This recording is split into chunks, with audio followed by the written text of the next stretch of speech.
एक सवाल पूछना चाहता हूँ। आपकी रसोई में रखी हल्दी, नमक, अदरक, घी, क्या ये सिर्फ़ खाने का स्वाद बढ़ाने वाली चीज़ें हैं या फिर इनके पीछे कोई ऐसा ज्ञान छुपा हुआ है, जिसे हमारे ऋषियों ने हज़ारों साल पहले समझ लिया था?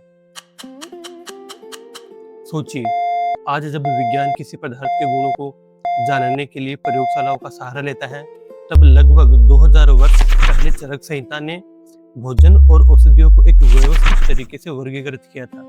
कौन सी चीज शरीर पर क्या प्रभाव डालती है, किसका उपयोग कब करना चाहिए और प्रकृति में उपलब्ध पदार्थों को कैसे समझना चाहिए। इन सभी बातों का विस्तृत वर्णन हमें चरक संहिता में मिलता है। और सबसे रोचक बात, इस वीडियो के अंत तक आप जानेंगे कि चरक संहिता में वर्णित कई पदार्थ आज भी आपकी रसोई में मौजूद है। तो वीडियो अंत तक जरूर देखिएगा। नमस्कार दोस्तों, स्वागत है आपका वेदा बाइट्स में। पिछले वीडियो में हमने जाना था कि आयुर्वेद की उत्पत्ति कैसे हुई, त्रिदोष सिद्धांत क्या है। अगर आपने वो वीडियो नहीं देखा तो कोई बात नहीं, ऊपर आई बटन में और नीचे डिस्क्रिप्शन में आपको उसका लिंक मिल जाएगा। इस वीडियो के बाद उसे भी जरूर चेकआउट कीजिएगा। आज हम चरक संहिता के उस महत्वपूर्ण भाग को समझेंगे जो भोजन, औषधि और प्रकृति के बीच के संबंध को स्पष्ट करता है। हम जानेंगे 6 रस क्या है, औषधियों का वर्गीकरण कैसे किया गया है और क्यों चरक संहिता आज भी अध्ययन का विषय बनी हुई है। तो चलिए शुरू करते हैं। जब भी हम कोई भोजन करते हैं तो सबसे पहले हमारी जीभ उसका स्वाद पहचानती है, लेकिन चरक संहिता कहती है स्वाद केवल स्वाद नहीं है, वह एक संकेत है। एक संकेत जो यह बताता है कि वह पदार्थ शरीर पर किस तरह का प्रभाव डाल सकता है। यही कारण है कि आयुर्वेद में स्वाद को बहुत महत्वपूर्ण माना गया है। चरक संहिता के अनुसार रस का अनुभव जीभ द्वारा होता है और रस की उत्पत्ति मुख्य रूप से पृथ्वी और जल महाभूतों से मानी गई है। और कुल मिलाकर 6 रस बताए गए हैं। नंबर 1 मधुर अर्थात मीठा, नंबर 2 अम्ल यानी खट्टा, नंबर 3 लवण अर्थात नमकीन, नंबर 4 कटु यानी तीखा, नंबर 5 तिक्त यानी कड़वा और नंबर 6 खटाई यानी कसेला। अब यह प्रश्न है कि इन रसों का महत्व क्या है। चरक संहिता बताती है कि प्रत्येक रस का शरीर के दोषों पर अलग प्रभाव पड़ता है। वात पर प्रभाव, मधुर, अम्ल और लवण रस, इन तीनों को वात को संतुलित करने वाला माना गया है। अर्थात जिन स्थितियों में वात बढ़ा हुआ हो वह इन रसों का उचित उपयोग लाभकारी माना जाता है। पित्त पर प्रभाव, मधुर, तिक्त और कसार इन रसों को पित्त को शांत करने वाला बताया गया है, इसीलिए आयुर्वेद में इन्हें विशेष महत्व दिया गया है। कफ पर प्रभाव, कटु, तिक्त और कसार रस, इन रसों को कफ कम करने वाला माना गया है। इसी कारण कई पारंपरिक आयुर्वेद योगों में कड़वे और तीखे द्रव्यों का उपयोग देखने को मिलता है। ध्यान देने वाली बात यह है कि चरक संहिता किसी भी रस को पूर्ण रूप से अच्छा या बुरा नहीं कहती।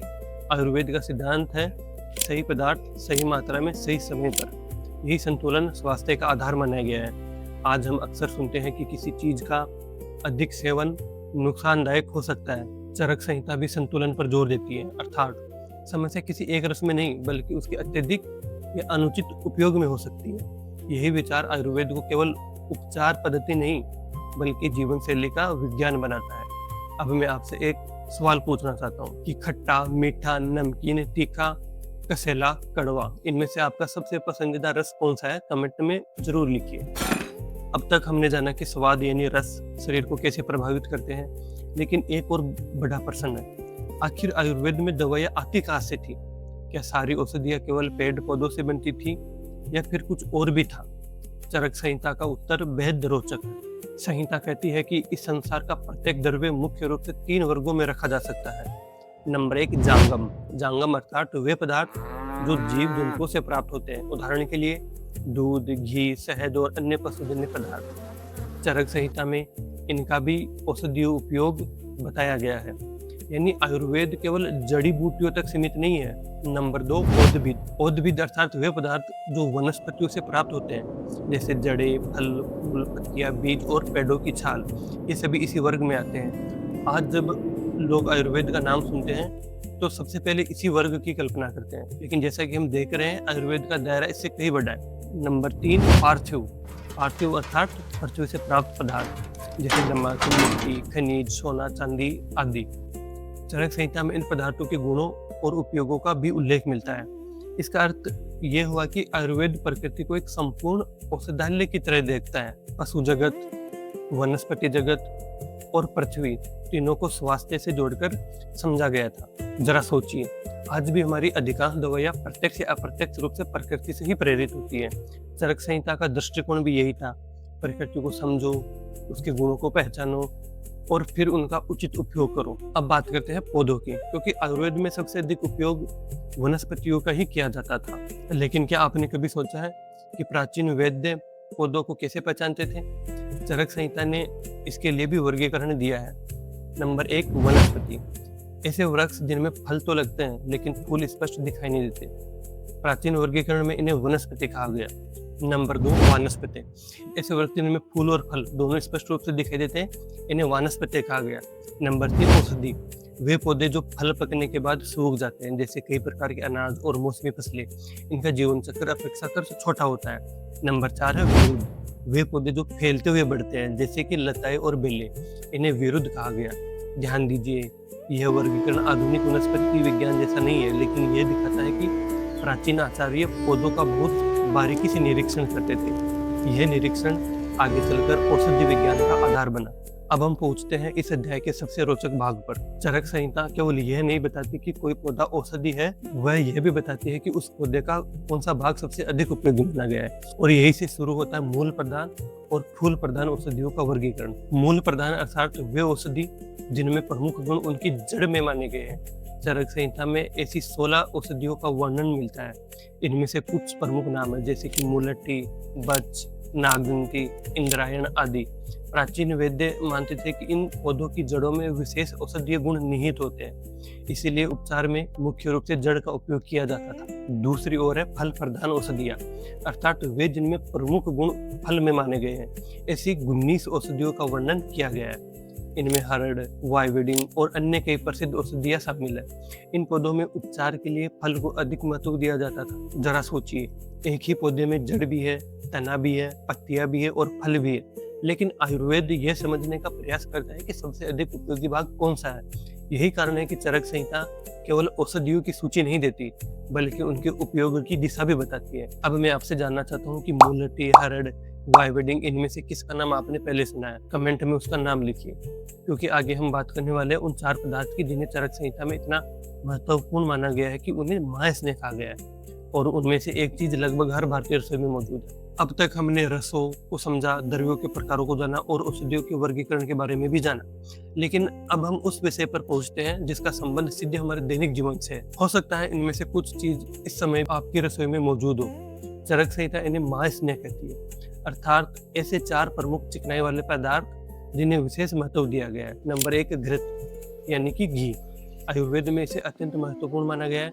कई औषधियों को घी के साथ तैयार किया जाता था और अनेक चिकित्सा प्रक्रियाओं में भी इसका उपयोग बताया गया है। नंबर 2, तेल। तेल चाहे मालिश हो या कुछ विशेष उपचार पद्धतियाँ, तेल का उपयोग आयुर्वेद में बहुत व्यापक रूप से मिलता है। नंबर 3, वसा। वसा का अर्थ है शरीर की चर्बी या वसायुक्त भाग। प्राचीन आयुर्वेदिक ग्रंथ में इसका भी उल्लेख मिलता है। नंबर 4, मज्जा। मज्जा अर्थात अस्थियों के भीतर स्थित मज्जा। चरक संहिता ने इसे भी महास्नेहों में स्थान दिया है। इन चारों को केवल भोजन नहीं माना, बल्कि विभिन्न आयुर्वेदिक प्रक्रियाओं में इनके विशेष उपयोग बताए गए हैं। संहिता के अनुसार इनका उपयोग पान अर्थात औषधि के रूप में पीना, अभ्यंग यानी मालिश, नस्य अर्थात नाक में औषधीय बूंदे डालना और अन्य चिकित्सकीय प्रक्रियाओं में किया जाता था। आज जब लोग घी का नाम सुनते हैं तो अक्सर सबसे पहले कैलोरी या वजन बढ़ने की बात करते हैं, लेकिन चरक संहिता घी को अत्यंत महत्वपूर्ण पदार्थों में गिनती है। यह हमें एक महत्वपूर्ण बात सिखाती है कि किसी भी पदार्थ का मूल्यांकन केवल एक दृष्टिकोण से नहीं किया जाना चाहिए। उसका उपयोग, मात्रा, व्यक्ति की स्थिति और उद्देश्य भी उतने ही महत्वपूर्ण होते हैं। और अब हम पहुंचते हैं उस विषय पर जो शायद आपको सबसे अधिक परिचित लगेगा, नमक। हम सब प्रतिदिन नमक का उपयोग करते हैं, लेकिन क्या आप जानते हैं चरक संहिता में केवल एक नहीं बल्कि 5 प्रकार के नमकों का वर्णन मिलता है। नंबर 1, सोवर्चल लवण। इसे आज सामान्य रूप से काला नमक कहा जाता है। नंबर 2, सेंधव लवण यानी सेंधा नमक। आयुर्वेदिक ग्रंथों में इसका विशेष महत्व बताया गया है। नंबर 3, विड लवण, एक विशेष प्रकार का संशोधित नमक जिसकी तैयारी का वर्णन आयुर्वेदिक साहित्य में मिलता है। नंबर 4, उद्भिद लवण, भूमि से प्राप्त होने वाला एक विशेष प्रकार का लवण। नंबर 5, समुद्र लवण अर्थात समुद्र से प्राप्त नमक। ध्यान देने वाली बात यह है कि चरक संहिता केवल नमकों के नाम नहीं बताती, बल्कि यह भी बताती है कि विभिन्न प्रकार के नमकों के गुण अलग अलग हो सकते हैं। यानी प्राचीन वैद्य केवल नमक नहीं देखते थे, वे ये भी देखते थे कि नमक कौन सा है। अब आप इन 5 में से 4 प्रकार के नमकों के बारे में तो समझ गए होंगे, लेकिन ये विड लवण क्या होता है ये आपको समझ नहीं आया होगा। तो चलिए इसे समझते हैं। दोस्तों, यह कोई साधारण नमक नहीं है जो सीधे जमीन या समुद्र से मिल जाए। चरक संहिता के अनुसार यह एक बहुत ही वैज्ञानिक तरीके से तैयार किया जाने वाला औषधीय नमक है। नमक को जड़ी बूटियों जैसे हरड़, बहेड़ा, आंवला और विशेष खनिजों के साथ एक मटके में बंद करके भट्टी में तेज आंच पर पकाया जाता है, तब जाकर बनता है विड नमक। आज बाजार में जो अच्छी क्वालिटी का काला नमक मिलता है उसमें इसी विड नमक के गुण होते हैं और इसके फायदे संहिता कहती है अगर पेट में भयंकर गैस हो, दर्द हो, मरोड़ उठ रही हो तो विड नमक उसे तुरंत शांत करता है। यह डाइजेशन के लिए अमृत है। पर चरक संहिता के अनुसार किसी औषधि को पहचानना और समझना आखिर सीखा कैसे जाता है। अब तक हमने जाना छह रस क्या है, द्रव्य कितने प्रकार के हैं, औषधियों का वर्गीकरण कैसे किया गया और महास्नेह तथा विभिन्न प्रकार के नमकों के बारे में भी समझा। लेकिन अब एक बहुत महत्वपूर्ण प्रश्न उठता है कि आखिर कोई व्यक्ति औषधियों को पहचानना सीखता कैसे है। आज हमारे पास किताबें हैं, कॉलेज है, इंटरनेट है, लेकिन हजारों वर्ष पहले लोग ये ज्ञान कहाँ से प्राप्त करते थे। चरक संहिता इस प्रश्न का भी उत्तर देती है। संहिता के अनुसार जो लोग जंगलों में रहते हैं, जो पशुओं को चराते हैं, जो प्रकृति के बीच अपना जीवन बिताते हैं, उन्हें वनस्पतियों का व्यवहारिक ज्ञान सबसे अधिक होता है, क्योंकि वे उन्हें प्रतिदिन देखते हैं, उनके बीच रहते हैं, उनके गुणों का अनुभव करते हैं। यह एक बहुत गहरी बात छिपी हुई है। ज्ञान केवल पुस्तकों से नहीं आता, अनुभव भी ज्ञान का एक महत्वपूर्ण सोर्स है। चरक संहिता हमें सिखाती है कि केवल पढ़ लेना पर्याप्त नहीं है, प्रकृति को समझना भी आवश्यक है। एक सच्चा वैद्य कौन है? संहिता के अनुसार यदि कोई व्यक्ति केवल औषधि का नाम जानता है तो उसका ज्ञान अधूरा है। यदि कोई केवल उसका रूप पहचानता है तो भी ज्ञान अधूरा है, और यदि कोई केवल उसका उपयोग जानता है तो भी बात पूरी नहीं होती। एक सच्चा वैद्य वह है जो औषधि का नाम जानता हो, उसका स्वरूप पहचानता हो और उसका उचित उपयोग भी समझता हो। यानी ज्ञान, पहचान और अनुभव, इन तीनों का मेल ही वास्तविक विद्या है। अब जरा इस पूरे अध्याय को एक साथ जोड़कर देखिए। चरक संहिता हमें क्या सिखाती है? यह हमें केवल दवाइयों के नाम नहीं बताती, यह हमें प्रकृति को देखने का एक तरीका सिखाती है। स्वाद को समझना, पौधों को समझना, प्रकृति के पदार्थ को समझना और उनके गुणों को पहचानना, यही इस अध्याय का मूल संदेश है।